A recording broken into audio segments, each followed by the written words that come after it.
First question we're going to deal with, and I think it's a good, timely topic to talk about, uh, and we kind of got it in. Sometimes, and when you submit your question, I love brevity, but I also like the idea of expounding a little bit so I can head the direction you want to head. But I think the topic is really good, and it's kind of general question. What about depression and suicide? And I think that's on the minds of people right now, y'all, because we have a situation with the COVID-19 that a lot of people have been cooped up, and then they're watching the news. And when you watch stuff, it can start to get to you. And so I was reading some numbers the other day that depression is more of a problem right now in our country than Really? it has been in the past. I'm not surprised. I was wondering about, the statistics and things like that that's going on right now. But listen, I know people who are normally very optimistic, and even they're struggling right now. It's just it's a reality that we're dealing with, and so appreciate the question coming in to deal with this. All right, so I kind of going to break this down into a few different questions. Okay. First of all, when we talk about depression, what are we talking about? Because I think that's a very broad category, because sometimes if you're trying to deal with depression, we just say, well, it's a sadness. Sometimes, I don't think that that's necessarily descriptive enough, because we have emotions. Jeff, help me out. Rejoice with them that rejoice, weep with them that weep. Ephesians? Romans 12:15. Oh, wow, I was off. All right, Romans 12:15. And he wonders why we call him our walking concordance. Oh, exactly. If you go to Ecclesiastes, to everything there's a season. There is a time to laugh, but there's also a time to, do you remember? Cry or All right. weep. All right, to weep or to Yeah. cry Okay. is the term. Which chapter am I in? Do you remember? That is chapter 3. Oh, man. See, I love this. He just needs to follow me around everywhere I go. But, it talks about there's a time to mourn, but there's a time to rejoice too. And so I think we have to be careful that sometimes we want to call things, well, I'm depressed or I have depression. And we think that there's a problem with us when we're sad. That's part of the human emotion. And I think about Jesus going to the Garden of Gethsemane, and he prayed as, I can't get What? as he was praying, talking about the tears. His sweat was as drops of blood. Yeah, his sweat was as drops of blood, Right. and he's praying, not my will, but thine be done. But the agony that he was experiencing, there's a sadness. John 17, there's a sadness in the way that he was. How about the sadness of Jesus when he says, "Oh, Jerusalem, Jerusalem." So, or the shortest verse in the New Testament, Jesus wept. Oh, yeah. So he feels that. He feels sadness. That's the thing we love about our Lord, is that he feels human emotion. And so I think it's a great point that sadness is not a bad thing. no, I think sadness sometimes is what brings about change. That's right. We need to have remorse. What about repentance? Godly sorrow. That's exactly what I was thinking. So, our life isn't necessarily all about that I need to be at a high all the time and that I'm never sad. When we think about like what is depression, I was just trying to look up what WebMD puts that as, because we're walking a fine line between spiritual things and medical things. Yes. We're going to deal with it from a biblical perspective. Yes. Let's make that very clear. We're not doctors. We're not trying No. to diagnose anything. Sometimes we get accused of things like that. That's not the case here. We just want to look at it from a spiritual point of view, what people are dealing with, and how important spirituality is. Exactly. And I believe that, certainly there's physical health that we need to deal with, our physical life, there's our spiritual life, and then there's our mental health. All of these we have to deal with. Now, if I just go to WebMD and they're talking about depression, it's when intense sadness, including feeling helpless, hopeless, and worthless, lasts for many days to weeks and keeps you from living your life. It may be something more than sadness. You could have clinical depression, a treatable medical condition. And oftentimes when we think about this, we can think about chemical imbalances that people can suffer from, and sometimes it could be hormonal. There are a lot of contributing medical factors, but there are also just life factors that can contribute to this. And I think about an example of depression, and we come into here, we try not to spend lots of time over researching these issues. because we want it to be candid Yes. when we do so. So the one that just kind of popped in my mind a moment ago is David. And it was after his sin with Bathsheba. So we're going to be about 1 Samuel around 13, we should be. Because chapter 12, Nathan confronts David regarding his sin. Right. And the punishment is given out by God, and the punishment is that his child is going to die, the child that comes forth. And his behavior as that child is born, and it's kind of, or the child hasn't died yet, is that there's this, it describes him as he won't eat, he won't change his clothes, he won't bathe, he's weeping, and he's doing so for days on end. Right. And in reality, wouldn't that be an expression of sorrow, even to where it describes a biblical idea of depression? Yes. Right. That's exactly what I mean, just read the Psalms and you see the inside the heart of David, and you can see sometimes that depression that's there. Oh, yeah. And that he struggles. In fact, I'm going to be preaching this Sunday about that. The sermon title is Navigating the Dark Valleys. And one of the Psalms, Psalm 143, doesn't say anything about valleys, but you can tell he is struggling. He's always crying out to God. Oh, yeah. So that's a great example. David's a great example of somebody who's strong. He's a warrior. He's mighty. He's revered throughout the land, and yet he struggles internally. And so what we're dealing with is, when we think about, that's an external force, a life experience that's bringing the depression on. And it can. I can't imagine what it would be like to lose a child. I don't want to know. Some of our viewers, you may have experienced that, and my heart goes out for you regarding that.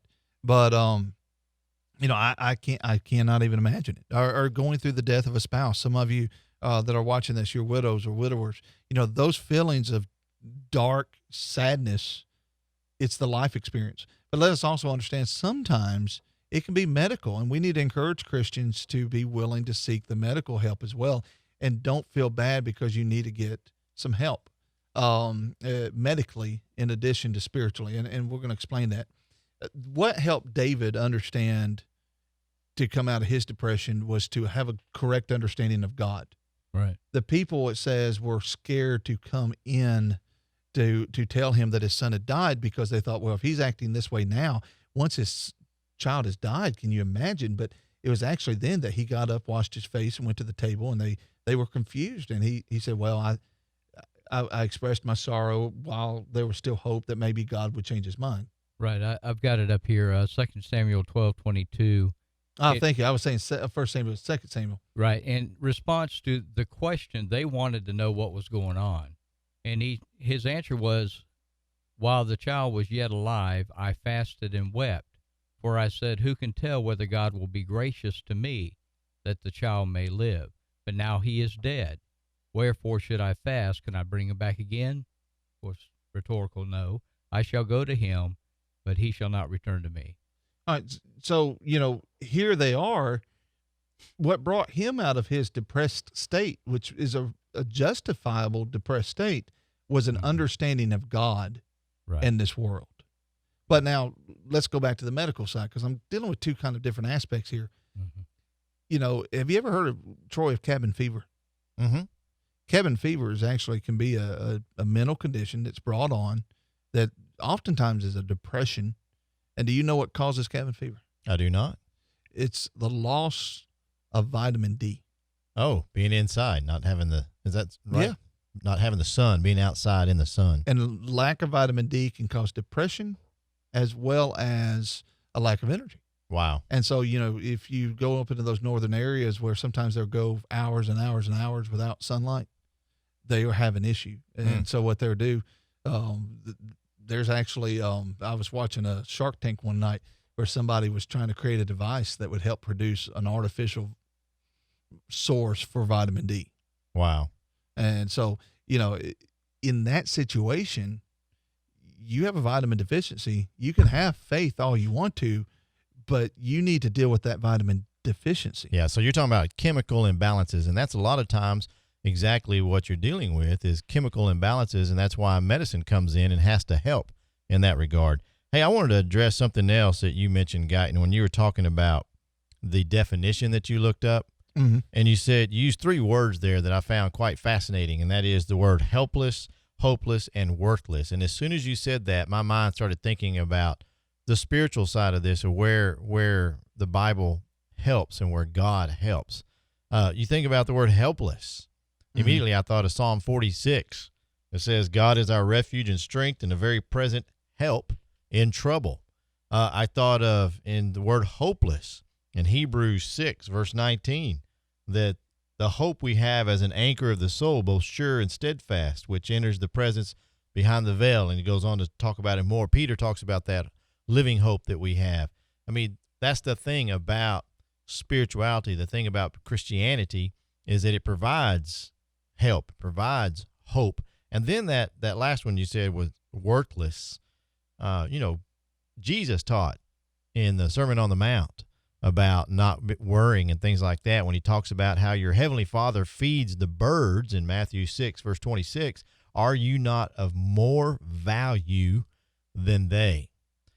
So for somebody who is suffering with depression, suffering with anxiety and things like that, yes, there's a chemical side to it that is a medical issue that has to be dealt with, but there's also other things that a person can do. And that's why I always encourage somebody who's struggling with this, and there's nothing wrong with feeling down or feeling bad sometime, but go to the scriptures, read these verses and realize that you do have help, you do have hope, and you are worth a lot to God. You know, Ray was kind of commenting to me just a second ago off mic there, which I keep taking my headphones off. My wife's going to say, hey, your hair's sticking up. That's what I get for just moving all this around so much. But Psalm 51, I used it in a sermon Sunday, written in response to the idea of the dark state that he was in. And you read the Psalms, and it's just over and over and over. But what you see is a hope in him. You see that there was sadness, but it's always God that gives him the hope. And so, to summarize real quick, because kind of jumped in, what about depression? General question, but what answers are we giving so far? All right, there are multiplicity of sources of depression. That it could be a spiritual issue, but it could be a physical and mental issue. And to get the help that you need, you may need counseling services. I'm going a little bit more there to deal with some mental issues. You may need health services, vitamin deficiencies, chemical imbalances. But sometimes we just need spiritual help to help us put things in their right perspective, to see hope, to help us navigate through. And it really just depends on identifying the source. Now, one of the things I'd say when dealing with depression, and we got some great comments on here, encourage y'all to give your input. As always, we ask that you respect people, be kind, loving on there. But I think a lot in the key to dealing with depression, because I think everybody experiences it at some point. Maybe I'm wrong in that. I don't know. But I think the key is really found in Galatians chapter 6 and verse 2. And I know verse 1 is talking about if a brother be overtaken in fault, you with your spiritual restore such a one, and the spirit of meekness concerning thyself, lest I also be tempted. But verse 2 says, bear ye one another's burdens and so fulfill the law of Christ. Mm-hmm. One of the things I want to make a point of is sometimes, let's say somebody's not coming to services the way that they should. Maybe they're missing worship. Maybe they're not being involved in the work of the church. Sometimes that could be a sign of depression. That if you would care enough to go talk to them, you could find out they're facing something that you had no idea about, and then you can fulfill verse 2 of bearing their burden with them. Good point. Sometimes in this is we've got to be careful, and that's where not judging people comes in. Matthew chapter 7, verse 1 through 5, so that we can be understanding, help one another. Hebrews 10, that we, not verse 25. I think it's verse 23, provoking one another unto good works. I think it's 24, 23 and 24 in that context. Yeah. But we're supposed to be provoking one another. Well, that's love. In 25, actually. Not forsaking the assembling of yourselves together as the manner of some is, but exhorting one another. Right. Okay. It's verse. You're taking Hebrews and Galatians and putting them together, which is good. Which is okay. Wow. Yeah. Provoking one another, loving good works is verse 24, I believe. No, Yeah. it's Galatians 5:26, provoking says one that. another. Well, no, And- it's in Hebrews too. Look at Yeah. let's look. Let's not be desirous of vainglory, provoking one another, edifying one another. But look over here at Hebrews 10. Yeah. We're just going to see. That's the way to do it. Let's right there. let's prove me wrong. I'm fine with it. But Hebrews 10. Let us consider one another, verse 24, to provoke unto love and to good works, not forsaking the assembling of ourselves together as the manner of some is. Same idea. So we're both there together. Right. We're Same both idea. right. We're both right. All right. Right. And that's what I love about Scripture, because whether he's writing to, unless there's an epistle to the Hebrews, there's epistles to the Galatians, to the Romans, to Colossians, all these, and how much overlap is there? Because we all face the same problems. There's nothing new under the sun, and so a lot of these things are dealt with. Let's go to some comments on here. Teresa Anderson puts, "There's withdrawal in conversation, and sometimes it's hard to see what someone may be going through. With the elderly, it's especially hard." And I think there's some good things in that comment. Maybe I'm missing a Well, little bit of it, You know, but sometimes elderly also have to deal with the loss of a mate, and that can bring on severe depression. what about and not things. being able to do what we once did? Yeah, I struggle with that a little bit. I won't say depressed, but some days I'm like looking at my son and the things he can do now, and it's like, it wasn't that long ago that I was on SWAT team and I was crawling and climbing. I was, out, and I'm going to tell you, Troy, I couldn't do that today the way I used to. Well, I got a lesson in that in the last year practicing. I had to give up jujitsu. I love martial arts because I like getting exercise, Mhm. and I found out that this body can't keep up with them 20-year-olds and stuff anymore.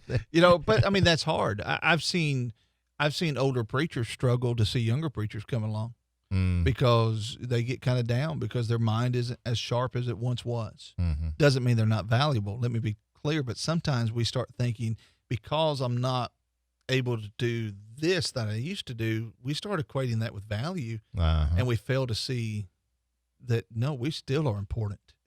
I think that ties right in with what Stephen Fulton says. He says everyone needs to know others care about them, and that's the heart of the church right there. That's the second greatest commandment right there as well. So absolutely. So we answered several things. Is depression real? Yes. Are there different sources? Certainly. It's not bad. It's not No, bad. no. if- I mean, if don't be you're dealing with afraid. it. Right. And one of the things you got to do is talk to one another. What about confess your faults one to another? What is that? What is that idea? It's being willing to open up to each other so that you can bear one another's burdens. I mean, if you and I are facing something and I'm not willing to tell you what I'm facing, how are you going to help me? Right. And so communication, and I think that goes back on Teresa's, there's withdrawal in conversation. Unfortunately, oftentimes when we're depressed, it's when we won't talk about it. And so we've answered, what is it? What are sources? How do we deal with it, though? We're kind of in the middle of that. How do we deal with it? Yeah. There's several different levels that you have to acknowledge. And so again, we're not doctors. No. We're preachers. And one of the things that whenever I'm dealing with people right now who are just normal, everyday people who don't typically have to deal with this, all that we're going through right now with COVID and all this lockdown and stuff like that is as you mentioned in the beginning of the program, the statistics are going up that people are feeling depressed or feeling anxiety and things like that. From a preacher's point of view, what my message has been, I think any preacher would say this, and I would encourage preachers that are watching this to please comment, but message I've been giving out is you need to be in the Word. You need to be praying, and you need to be in the Word. That's what message I've been giving to all the brethren, anybody that I come in contact with, that if you want to deal with this and be able to get through this valley, you need to be in the Word and you need to be praying. Well, remember, all Scripture is given by the inspiration of God, profitable doctrine, reproof, for correction, for instruction in righteousness, that the man of God may be complete or perfect, Mm-hmm. thoroughly furnished unto every good work. Thoroughly furnished. The Bible is our answer. So There's whatever no doubt. you're lacking, the Bible will provide it. It will. Now, when we say that, if I was to boil down answers, because this is like a broad range here, and Yes, we're very it's broad. about time for an information break. But when we're breaking this down, is I say be proactive, and that's probably the hardest thing to do. Yes. Is be proactive. And what I mean by that is if it's medical, see, look for help. Talk to a friend. Have relationships with other Christians so that you can talk to them. Go to your preacher. Go to elders. Be willing to discuss these things. Not only be proactive and willing to discuss that, but if necessary, get medical. Go to a counselor. In my time, and I'll tell you, I help people all the time with the Bible and helping them take their lives to the Bible, but I cannot tell you the number of times I've referred people to counseling because I'm not. Sometimes it goes beyond. Yeah, it goes to childhood capabilities. issues. It goes to things that I'm not really trained to deal with as a preacher of the gospel. And if you're in the Starkville area, I'll give you a plug for my sister, Cassandra Palmer. I mean, she's a great counselor that helps many people. But be careful who you go to on a counselor. We could get into a whole discussion on that because there's some counselors that are just would steer you away from the Bible. And we want to encourage anybody that's listening to this program that if you are struggling, listen, preachers, your elders, you can even contact members like us in other churches. Like if you're not a member at Margaret Street, you're more than welcome to call if you don't me feel or- comfortable talking in your home congregation, Yeah. reach out. So you may want to seek counseling. You may want to seek a friend. You may want to seek, and it may be even your medical doctor you talk to, because there may be that they can run some blood tests and say, hey, there's a vitamin deficiency, and there's a way that we can handle that. But be proactive. Realize the source for all things is the Scriptures, which I think the Scriptures support everything that we've said so far. And don't try and go and bear things alone. That's it. We're not in this world to be alone. I always find it interesting, the self-sustainable. The idea that I'm going to be independent, self-sustaining. Is that possible? Not as a godly, one of God's creation. No. Well, in life in general. I mean, think about it. Yeah, I love homesteading and this idea of, growing your own food and hunting. off the grid. I love that. But you're never truly self-sustaining. Because, all right, you're going to can all your stuff. What, are you going to do glass blowing too? Are you going to be a metal worker and you have to deal with products for the sealing of the jars? Where are you going to get your salt from? I mean, no matter what, we as a society are very dependent upon We each other. depend upon each other. That's right. God made it that way. Exactly. It's not good that Well- man should be alone. Even the ecosystem that we live in is dependent upon each other. So Yeah, God did not design us to be in this alone. And so realize you have a support structure. It should be with your family. Sometimes that might not be the case, but you have the family of God if you're a child of God. And that's one of the blessings I think sometimes we forget. I think that's also one of the main messages that God was trying to teach throughout the entire Old Testament, trying to get Israel to understand, as well as today in Christians, is that you need to lean on God. God will provide. Exactly. So we didn't plan on dealing with this exhaustively. Been a good discussion, though. But I mean, I hope that this helps some people because we realize it's an issue. If you want to put further comment, we're to consider that as we move forward. All right. The question not only was dealing with depression, but specifically mentioned suicide. And so we want to go ahead and deal with that. And, we were talking on break. We're kind of ready to move on to maybe not such a dark subject there, but it's, there's a lot of thoughts about suicide that I think are out there that people jump to some conclusions that they just don't need to. And before we, suicide by definition is an idea of willfully taking one's own life. It's not about, hey, I was trying to do something and there was an accidental death because of that. It's the intentional taking of one's life. Biblically, we have two examples that come to my mind. Since this is Bible Answer, Bible Question, we have Judas Iscariot, in which his guilt, his depression was so great. Now, I want to add this, and I can't prove it, so let's just kind of throw this out there. You can't help but kind of wonder what Judas emotionally was going through. Nobody knows why he betrayed Jesus. It's never revealed, so God says we don't need to know. But he went to a very dark place pretty fast, and the guilt was overwhelming to him that he actually purchases a field. No, I'm sorry, he doesn't purchase it. They used the money to buy a field. That he tried to return to them, but he went out and he hung himself. The other case, I've heard it debated both ways, whether it's suicide or not, is the death of Saul, because remember the stone comes down, hits him, Y'all correct me if I'm wrong in all this. I think that was Abimelech. Oh, I'm thinking of Abimelech. Thank you. But Right. Saul did. But Saul, yeah, Yeah, in 1 Samuel With 31. the armor bearer. Hmm. right. And he had been wounded, Right. and he wanted to speed up the process. Yeah, he says, yeah. draw your sword and thrust me Yeah. through with it, lest these uncircumcised men come and thrust me through and abuse me. So he Now, Abimelech, too, ordering. though. Yeah, remember the woman threw the stone down from the tower Mm-hmm. and hit him in the head, and he asked somebody to take his life. you're thinking of Ahithophel. Okay. Ahithophel is the Okay. one who went and hung himself. Remember, he didn't take. No, I was thinking The- of the Abimelech one. Okay. Well, there's another one. So there's then. 4. Judges 9, yeah, I think. About Okay, it. okay. That's the one I was thinking about. We Right. were talking the other day just real fast over this on the phone, and you said Saul, and I was like, oh, okay, well, I had that wrong, and I didn't go back and look it up. So All right, so we- Abimelech, Right. So we have yeah. Abimelech. Right, because he didn't want it said that he was killed by a woman. by a woman. That's because right, the that's stone right. came down. Right. That's right. And then you have Saul, Mm-hmm. not in any order. Right. Now, You have Ahithophel, okay. who is the counselor who that Absalom did not listen to. Oh, yeah. And he was so prideful that he went out and he hung himself. Okay. And then you have Judas. All right. So those are 4 that we know of there. Now, in these situations, let me say at least 3 of them, if not 4, I can say there are issues that they're facing. And when I say Saul, at the mildest way I could put it, Saul had massive mood swings. And there are a lot of medical, mental conditions that could be attributed to. Ultimately, we don't know. There's nobody to sit down to be able to diagnose him. But, I mean, you think about in his life, Throwing a spear at somebody's head is a mood swing. it was. And then, I won't kill you, but now I am killing. And he was sincere when he said, oh, no, this is over with. There's no reason for us to question the sincerity of that at that point. But the next thing you know, he's trying to kill David again. Right. I mean, it was this back and forth. And remember, the early relationship with David was to bring him in for what purpose? To play music to soothe his mind.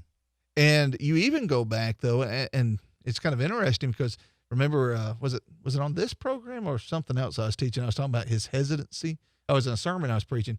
He was the one that was hesitant that he was found hiding when they wanted to anoint him, or not anoint him, but to present him as king. He was off hiding in that. Right. And so, could it be anxiety? There's a host of things. I don't want to say what medical terms because we don't know for sure, but obviously some issues that he was facing. We also, in the case of Abimelech and, say it again, Ahithophel. Ahithophel. Did I get it right? That's it. Yeah. All right. So in both of those cases, you're dealing with pride. And you can't help but wonder what brought about the pride, because in Abimelech's state, it was a mindset of that he didn't want it to be said that a woman killed him. Right. And he actually had his young man thrust him through. And it was an assisted suicide, but he had asked him to do it. Yeah. And so, Yeah. we're dealing with that pride issue. And then Right. Judas, and I always find this interesting about Judas Iscariot because he had a problem of thievery that we can read of, in keeping the purse. So maybe some covetousness and some sin that we see there. But have you ever found it striking, Troy, that Judas Iscariot was the only apostle that was not a Galilean? I actually never thought of that before, but now that you mention it, that's a very interesting point. And, so you got this mix of fishermen, those of the area of Galilee, but Judas Iscariot was kind of He would have felt like an outsider, like he wasn't actually part of that group. And that, that people feel that, I mean, we're not coming to conclusions to say that this has to be. We are making observations about their life that could lead one to say that there could be depression issues, there could be anxiety issues, there could be mental issues of some kind that led them to these decisions. And so, it's really sad to see people get to the point, and I would never justify suicide. But what I also tell people is I don't like to try and judge whether somebody goes to heaven or not in any aspect for the most part. We have hope if they are a child of God. We know, be ready always to give a reason for the hope that's within you. A child of God that has the blood of Jesus Christ that washed away their sins has reason for hope. But ultimately, Psalm 7:11, God is the righteous judge. Because, we think about the idea of accountability. Mm-hmm. And I've realized that that could be an area of contention, maybe even question for some people, that God does not hold children accountable that are not to that concept of the age, being able to differentiate between right and wrong. Mm-hmm. I have dealt with people with certain mental conditions that cannot differentiate between right and wrong. And so I leave that in the hands of God to be able to make that judgment. And I would base it off Ephesians 5, that whenever Paul, through inspiration, is talking about the relationship of Jesus and the church and the husband and the wife. The standard that's used to the husbands is you treat her as you would your own body, because the natural thing is that you don't want to hurt yourself. That's it. Mm-hmm. And so is there enough doubt in my mind that I wonder, is somebody in their right mind or not? I'm not saying they're necessarily not. I'm just saying, why don't we leave that in the hands of God and stop trying to make judgment, say, well, if suicide is present, then they're automatically condemned to hell. Now, suicide, let me be very clear, is not an answer. It was not an answer for Judas, Abimelech, Ahithophel. It was not an answer for Saul. And I will say, when you get to that point, it's when you're not seeing hope, you're not seeing Jesus, you're not seeing that God is able to take care of it. David understood God was the hope. He was the present help in the time of trouble, as Scripture would tell us. And so if you're watching this and you're struggling, I want a very clear message. Which camera am I on? A very clear message. Suicide is not the answer. If you're contemplating ever, please reach out. If you don't know who else to reach out to me, reach out to Troy. I've helped many good people that have contemplated that they just at that time did not see the hope, but luckily they reached out. And so, do we know for sure, about the salvation? We don't. Let's leave that in the hands of God. I believe it's very possible the things before that problem would be what would determine their judgment. Anything you want to add, Troy? No, I think that's a great way of wrapping that up, because we're not the judge, and there are a lot of people that, my daddy used to, or tell me, he still does actually, he says, at funerals, for example, don't preach them into heaven and don't preach them into hell, because you don't know. You're not the judge. And so the only thing I tell people is if we have reason for hope, it's okay to talk about the hope. Amen.